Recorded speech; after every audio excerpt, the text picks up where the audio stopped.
Hello बच्चों, welcome back to our channel Billion Education where we aim to reach and teach billion population. तो प्यारे बच्चों, आज के इस एपिसोड में हम बात करने वाले हैं कार्बन फैमिली के एक एलिमेंट सिलिकॉन के कंपाउंड के बारे में, जिसका नाम है सिलिकॉन। जो सिलिकॉन होता है वो एक टाइप का ऑर्गेनोमेटालिक पॉलीमर है। आइए समझते हैं क्या होता है ये ऑर्गेनोमेटालिक पॉलीमर। तो जैसे कि आप देख सकते हैं, यहाँ पे लिखा गया है सिलिकॉन एक ऑर्गेनोमेटालिक पॉलीमर है।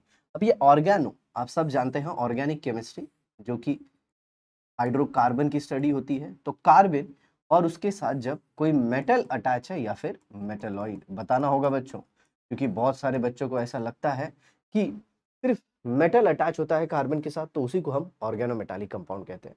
जी नहीं, मेटलॉइड अटैच होता है तो उसे भी हम ऑर्गेनोमेटालिक कंपाउंड कह सकते हैं। तो ऑर्गेनो कार्बन आया, कार्बन कहाँ से? हाइड्रोकार्बन से। मीथेन या फिर इथेन का कार्बन ले लीजिए और यहाँ पे मेटल ले लीजिए या फिर हमारा जो मेटलाइड है सिलिकॉन, और ये मिलके बनाएगा एक पॉलीमर। पॉलीमर क्या होता है? लॉन्ग चेन कंपाउंड, ठीक है। इन विच बेसिक रिपीटिंग यूनिट क्या है?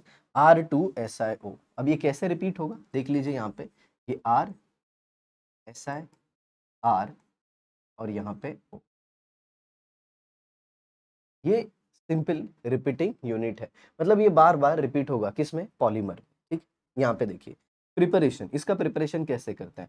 हाइड्रोलिसिस, मतलब एक चीज समझ में आ गया कि पानी के साथ रिएक्शन होने वाला है ऑफ अल्काइल क्लोरोसिलेन। अब क्वेश्चन आता है, हाइड्रोलिसिस तो हमें पता है वाटर का अटैक होता है और ब्रेकिंग होती है, बट ये अल्काइल क्लोरोसिलेन क्या है? तो प्यारे बच्चों, आप सबको पता है जो कार्बन फैमिली के हाइड्राइड होते हैं उसे हम एन से एंड करते हैं, जैसे CH4, ये मीथेन है। उसी तरह SiH4, ये क्या है? सिलेन। SiH4 क्या है बच्चों? Silane. This is called as what? Silane. ठीक है। तो सिलेन में आप देख रहे हो जो हाइड्रोजन है उसको हम अल्काइल और क्लोरीन ग्रुप से रिप्लेस कर देते हैं, तो हमारा जो कंपाउंड बनता है उसे हम कहते हैं अल्काइल क्लोरोसिलेन। मैं आपको एक एग्जांपल देता हूं, जैसे कि ये हो गया RSiCl3, तो इसका नाम हो गया alkyl trichlorosilane. Alkyl trichlorosilane. I hope आपको ये समझा होगा। आगे देखिए, फॉर्म्ड बाय कंडेंसेशन पॉलीमराइजेशन। ये पॉलीमराइजेशन का एक तरीका है जो हम थोड़ी देर बाद देखेंगे। तो देखिए, मैंने ले लिया यहाँ पे सिलिकॉन टेट्राक्लोराइड। सिलिकॉन टेट्राक्लोराइड, जो हाइड्रोजन थे वो सारे रिप्लेस हो गए क्लोरीन से। अब एक एक करके हम क्लोरीन को रिप्लेस करेंगे किससे? जी, अल्काइल ग्रुप से। अब यहाँ पे देखिए सिलिकॉन है, इस सिलिकॉन को आप देख सकते हैं चार चार क्लोरीन अटैच है। सिलिकॉन पे है डेल्टा पॉजिटिव। अब आप सोचते होंगे ऐसा क्यों? तो आप देख रहे हैं ये चार चार क्लोरीन बड़ी जबरदस्ती के साथ सिलिकॉन के इलेक्ट्रॉन को खींच रहे हैं, जिसे सिलिकॉन पे आ गया पार्शियल पॉजिटिव और हर एक क्लोरीन पे आ गया पार्शियल नेगेटिव। और यहाँ पे हमने ले लिया है ऑर्गेनो मेटालिक कंपाउंड। आप सब जानते हैं ऑर्गेनिक मेटालिक कंपाउंड में जो कार्बन है, जो अल्काइल ग्रुप है, वो किसको अटैच है? जी, वो अटैच है एक मेटल को। तो जो कार्बन है उस पे आएगा नेगेटिव चार्ज, और कितना परसेंट? मैं आपको थोड़ा बता दूं, इस पे 50% नेगेटिव चार्ज होता है। तो ये अल्काइल ग्रुप सिलिकॉन पे अटैक करेगा और यहाँ से क्लोरीन निकल जाएगा। मतलब आपको सिंपली करना क्या है, आर दे देना है सिलिकॉन को और उसमें से एक क्लोरीन निकाल देना है। क्लोरीन किसके साथ चले जाएगा?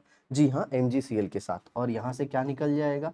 MgCl2। तो ये देखिए, एक आर आ गया, SiCl3, मतलब एक आर ऐड हो गया और एक क्लोरीन निकल गया। अब उसके बाद वापस RMgCl, एक आर यहाँ पे ऐड होगा सिलिकॉन में और फिर MgCl2 निकल गया। ठीक उसी तरह से एक और आर ऐड हुआ और यहाँ पे वापस क्या निकल जाएगा? MgCl2। तो फाइनली ये कंपाउंड बन गया। चलिए लगे हाथ हम ये भी देख लेते हैं इन कंपाउंड्स के नाम क्या है। ओके बच्चों,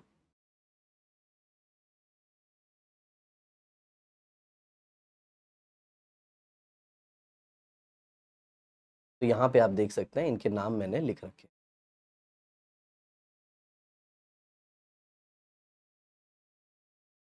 ये जो ए है, इसमें आप देख रहे हैं एक ही अल्काइल ग्रुप है और तीन क्लोरीन है, तो ये यहाँ पे है अल्काइल ट्राइक्लोरोसिलेन।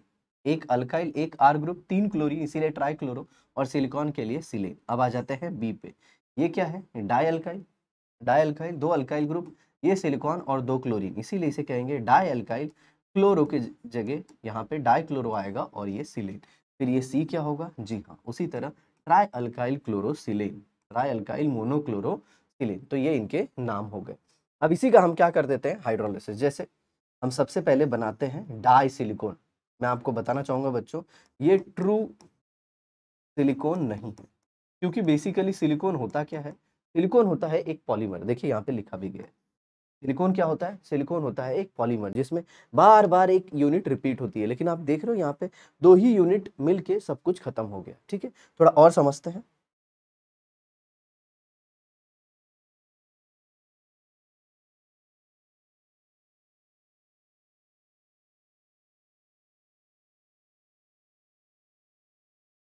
तो यहाँ पे आप देख सकते हो बच्चों,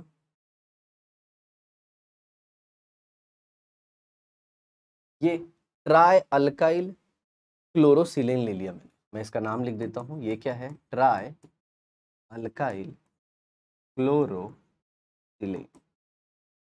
और इसकी हमने हाइड्रोलिसिस कर दी। हाइड्रोलिसिस का सिंपल सा तरीका, सिलिकॉन को OH दे दीजिए और क्लोरीन को H दे के निकाल दीजिए। सर यहाँ पे 2 HCl कैसे निकल गया, आपने 2 मोल लिया है। क्या लिया है, 2 मोल। तो फाइनली ये क्या बन जाएगा, R3SiOH, ये बन जाएगा।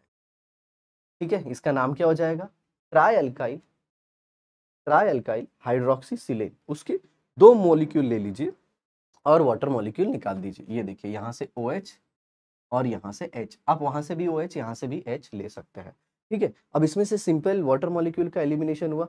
तो जब ऐसा रिएक्शन होता है जिसमें 2, 3 या 4 या बहुत सारी यूनिट कंबाइन होती है और सिंपल मॉलिक्यूल का एलिमिनेशन होता है, एलिमिनेशन मतलब निकलना, जैसे कि पानी हुआ, अमोनिया हुआ, कार्बन डाइऑक्साइड हुआ, तो ऐसे पॉलीमराइजेशन के प्रोसेस को हम कहते हैं कंडेंसेशन पॉलीमराइजेशन या फिर कंडेंसेशन रिएक्शन। तो आपको जो कंपाउंड मिल गया वो क्या मिल गया, R3SiO,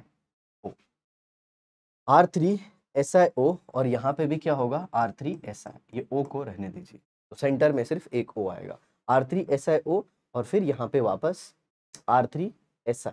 ओके, और ये Si पहले लिख लीजिएगा, या R3 पहले, मैं सही वाला लिख देता हूँ, R3SiO Si R3। और ये बेसिकली एक टाइप का क्या है, डाइमर। क्यों डाइमर, क्योंकि 2 यूनिट मिलके ये बना रहे हैं। आई होप आपको समझ में आ गया। चलिए अब आगे बढ़ते हैं।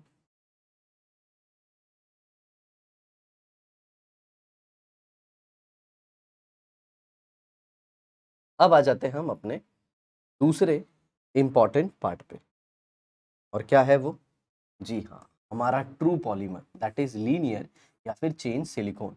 अब इसमें मैंने ले लिया डाई अल्काइल डाइक्लोरोसिलेन। इसका नाम क्या है, डाई अल्काइल डाइक्लोरोसिलेन। अब इसका हाइड्रोलिसिस कर दिया, वही चीज, सिलिकॉन को OH देंगे और क्लोरीन को H देके बाहर निकाल देंगे। ठीक है, तो यहाँ पे देखिए, यहाँ पे देखिए क्या बन जाएगा, R2SiOH ट्वाइस, ये यूनिट बन गई। अब इसमें से क्या कीजिए, अब इसमें से वाटर मॉलिक्यूल को हम निकालेंगे। तो देखिए मैंने इसको कुछ इस तरीके से लिख दिया, ये R और ये ऐसा एक OH यूनिट यहाँ पे और एक यूनिट राइट हैंड साइड। उसी तरह मैं बार बार ये मॉलिक्यूल को लिखते जाऊंगा और फिर मैं कर दूंगा यहाँ पे क्या, कंडेंसेशन पॉलीमराइजेशन, वाटर मॉलिक्यूल का एलिमिनेशन, ये देख रहे हैं। और इस तरह से पानी यहाँ से भी निकलेगा, पानी यहाँ से भी निकलेगा और पानी यहाँ से भी निकलेगा। तो आप देख सकते हैं यहाँ पे क्या बच जाएगा, जी हाँ, O आ जाएगा, ये बार बार रिपीट होगा। यहाँ पे भी O आ जाएगा, ये बार बार रिपीट होगा। और अगर आप देखोगे तो यहाँ पे जो रिपीटिंग यूनिट है वो कौन आ गई, R2SiON।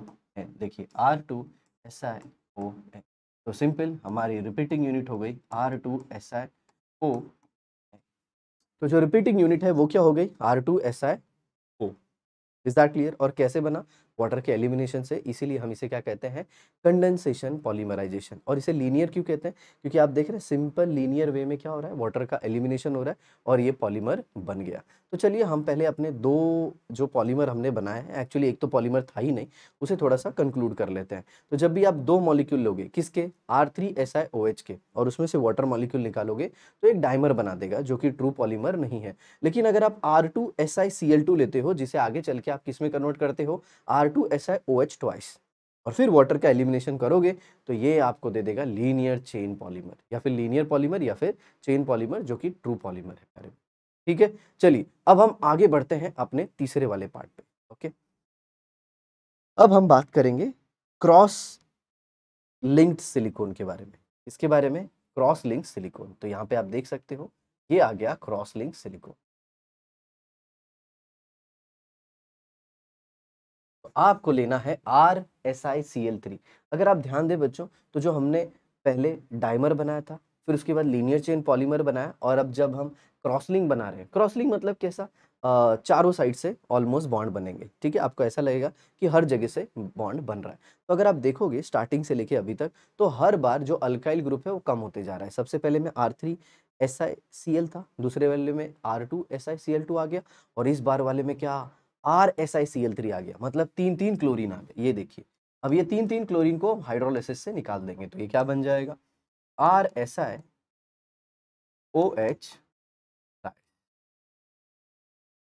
जिसे मैंने कुछ ऐसे लिख दिया। ठीक है, और ये बार बार रिपीट होगा ऐसे ही। यहाँ पे भी बगल में आ जाएगा RSi, यहाँ पे ROH, यहाँ पे OH, और फिर यहाँ से वाटर मॉलिक्यूल का एलिमिनेशन, यहाँ से वाटर मॉलिक्यूल का एलिमिनेशन, यहाँ से वाटर मॉलिक्यूल का एलिमिनेशन। तो फाइनली आपको ये पॉलीमर का ऐसा स्ट्रक्चर मिल जाए। अब दिमाग में एक क्वेश्चन आता है कि सर ऐसे तो ये बार बार इधर भी रिपीट होते जाएगा, इधर भी रिपीट होते जाएगा, इधर भी रिपीट होते जाएगा, इधर भी रिपीट हो जाएगा, तो ये रुकेगा कैसे? तो इसके लिए हम लेंगे क्या, एक टर्मिनेटिंग ग्रुप। क्या लेंगे, टर्मिनेटिंग ग्रुप, या फिर चेन स्टॉपिंग। यहाँ पे देखिए, चेन कंट्रोलिंग या stopping unit for silicon is R3SiCl। Okay, अब ये R3SiCl क्यों, क्योंकि यहाँ पे R3SiCl जो है वो बना देगा R3SiOH, और जब आप ये वाला OH लगाओगे यहाँ पे, और यहाँ पे क्या आ जाएगा, SI, यहाँ पे भी R, यहाँ पे भी R, यहाँ पे भी R, इस तरह से हर जगह ये लग जाएगा, और फिर चेन आगे बढ़ेगी नहीं, क्योंकि यहाँ पे मेरे बच्चों तीन तीन अल्काइल ग्रुप है। आई होप आपको ये समझ में आ रहा होगा। ठीक है, तो ये हो गया जो हमारा जनरल फॉर्मूला इसका, वो क्या हो गया, R2Si2O3। ध्यान रखिएगा ये फॉर्मूला बहुत इंपॉर्टेंट है। इसमें जो रिपीटिंग यूनिट है वो कौन सी है, R2Si2O3 है, क्योंकि लीनियर चेन में जो था वो था R2SiO। तो वो पूछ सकते हैं क्रॉस लिंक में रिपीटिंग यूनिट क्या है, और लीनियर चेन में रिपीटिंग यूनिट क्या है। चलिए अब आगे बढ़ते हैं और हम पढ़ते हैं कुछ इसकी प्रॉपर्टीज।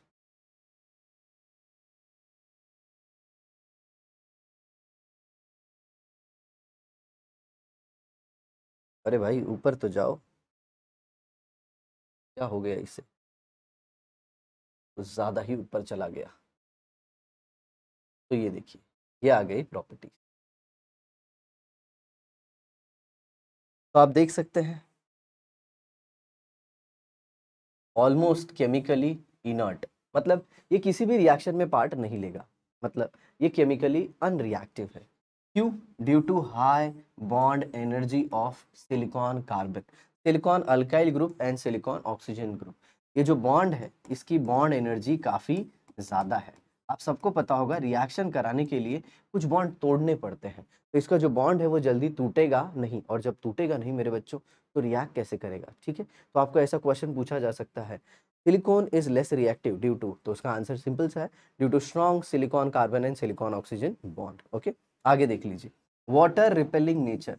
इसके ऊपर अगर आप पानी मारेंगे तो पानी टिकेगा नहीं, वो बस नीचे आ जाएगा। क्यों, इसमें कुछ हाइड्रोफोबिक पार्ट भी है, जैसे कि अल्काइल। हम सब जानते हैं अल्काइल जो होता है वो नॉन पोलर होता है और वो वाटर रिपेलेंट होता है। तो ये भी पूछ सकते हैं सिलिकॉन सिलिकॉन हाइड्रोफोबिक क्यों है, तो आप बता सकते हो बच्चों, इसके पीछे जो रीजन है वो अल्काइल ग्रुप है। ठीक है, ये इंसुलेटर भी है बच्चों। इंसुलेटर क्यों, क्योंकि ये इलेक्ट्रिसिटी कंडक्ट नहीं करता। रीजन बड़ा सिंपल सा है कि इसके अंदर कोई भी इलेक्ट्रॉन नहीं है, फ्री इलेक्ट्रॉन जो इलेक्ट्रिसिटी को कंडक्ट कर पाए। ठीक है, मैं यहाँ पे एक और यूज बताना चाहूंगा आपको, इसकी प्रॉपर्टीज यहाँ पे लिख दिए। मैं इसका एक यूज बताना चाहूंगा आपको, इसको यूज करते हैं मेडिकल इम्प्लांट्स में। मेडिकल इम्प्लांट्स, अब ये मेडिकल इम्प्लांट्स का मतलब क्या है, कुछ लोगों को ऐसा लगता है कि वो इतने सुंदर नहीं है तो वो सर्जरी करा लेते हैं। जैसे आपने देखा होगा टीवी पे ऐसा दिखाया जाता है कि किसी एक्ट्रेस ने लिप सर्जरी कराया या फिर नोज का कुछ ट्रीटमेंट कराया है। कुछ लोग अच्छी बॉडी दिखाने के लिए अपने बॉडी में सिलिकॉन की सर्जरी करा लेते हैं, तो वो सब है ये। बाकी के तो इसके बहुत सारे यूज़ हैं। आपको सिलिकॉन कोटेड आजकल पेंट्स भी मिल जाएंगे जिसपे बोलते हैं ना पानी का कोई इम्पैक्ट नहीं होता। ठीक है, ऐसे डे टू डे लाइफ में हमारे बहुत जगह सिलिकॉन का यूज है, जो कि एनसीईआरटी से आप रीड कर सकते हो। ठीक है, आगे हम देखते हैं अब क्वेश्चन कैसा आता है।